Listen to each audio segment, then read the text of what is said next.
Hi there, I'm John Glynn.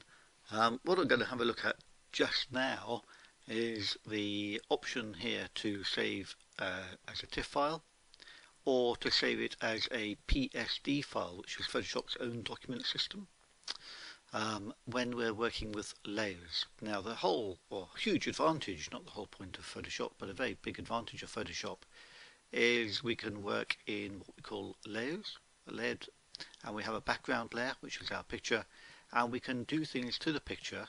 I'll just go through a few things here. I'll do levels, for instance, and in levels we get the opportunity then to change the brightness or the overall look to our picture. Here we have it here and here. Can make a new black point, make it a bit more dramatic maybe. And we could then go in and say, well, what about vibrancy?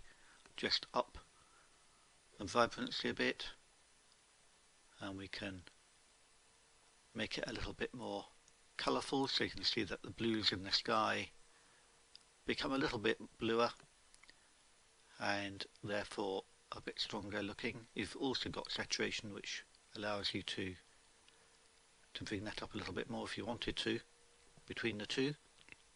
This is a professional version of Photoshop, by the way, so you may not get the full options as with all this in the elements, but the basic principle still applies. And possibly if you wanted to, you could do something like a photo filter and warm it up, or let's not do photo filter actually. Let's do a different option. We could do, let's just do something like color balance. And in the colour balance we can then just add a little bit of warmth to it. Feels more like a sunset. Okay, something like that.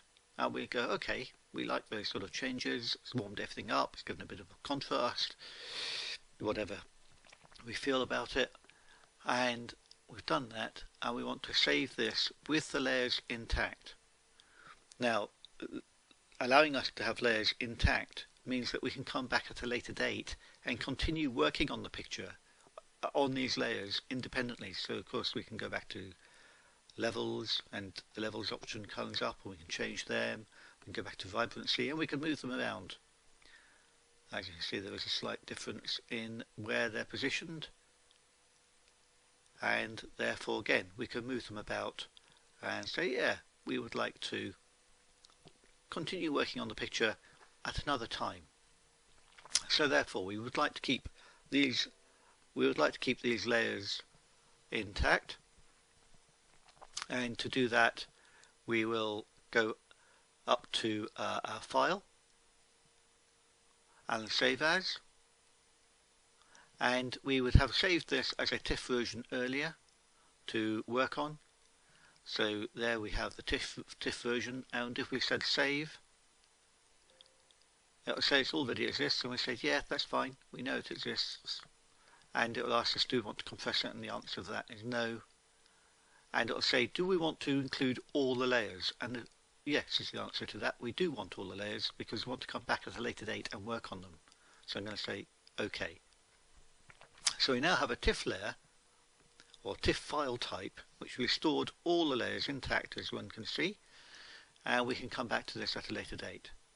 The file size at the bottom has not physically changed, it's still 103 megabytes, so that hasn't gone up. And we could also save the same file as Photoshop's own document system, which is called a PSD file. Okay, so here we have a PSD file, and I say save. Now the purpose of PSD is to enable us to keep all these layers intact, and it says maximize compatibility.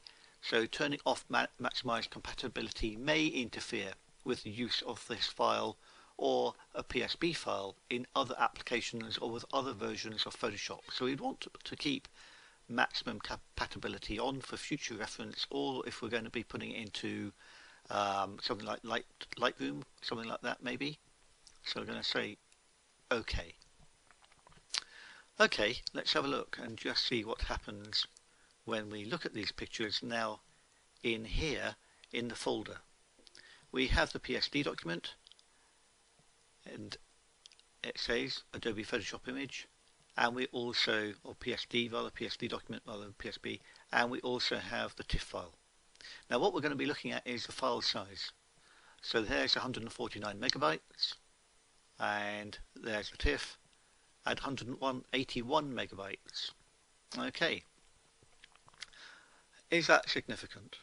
Well, it might be. There's big discussion that really everything should be done at TIFF. It's a bigger file type, therefore there's less compression, if any compression at all, in our picture. So theory should be it's a better quality picture than a PSD file, which has obviously been slightly compressed in comparison to the TIFF. Whether that has any final impact on your picture that you're going to be viewing as a print is, I think, pretty difficult to tell. In the old-fashioned days, we only ever did have a PSD file to use with keeping our layers intact, and we were perfectly happy with it.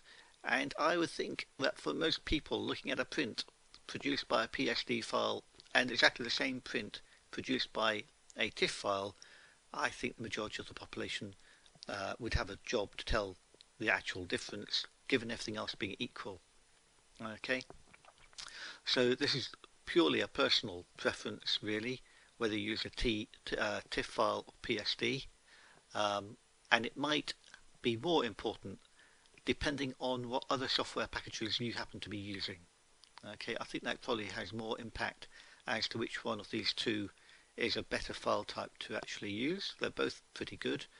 I know some people always argue that a bigger file type is always best, and probably purely on the basis of maths they are correct. But it might be that the TIFF file can't work in other software packages so easily. Once you've got your layers, maybe it's better. Only you can tell, because only you will be using the particular file types for your particular software packages. So it might be worth checking them out first and then deciding which one is best for you. If you're just going to be using Photoshop, then it will come down to personal preference and how much data space is available on your computer, probably. Okay, but just be aware it is just the final size for storing the images is much bigger. Okay, with the TIFF. Okay, hopefully that sort of gives you an idea as to a TIFF file and a PSD file and the differences, but they both effectively do the same thing in keeping your layers intact. Okay, thank you for watching.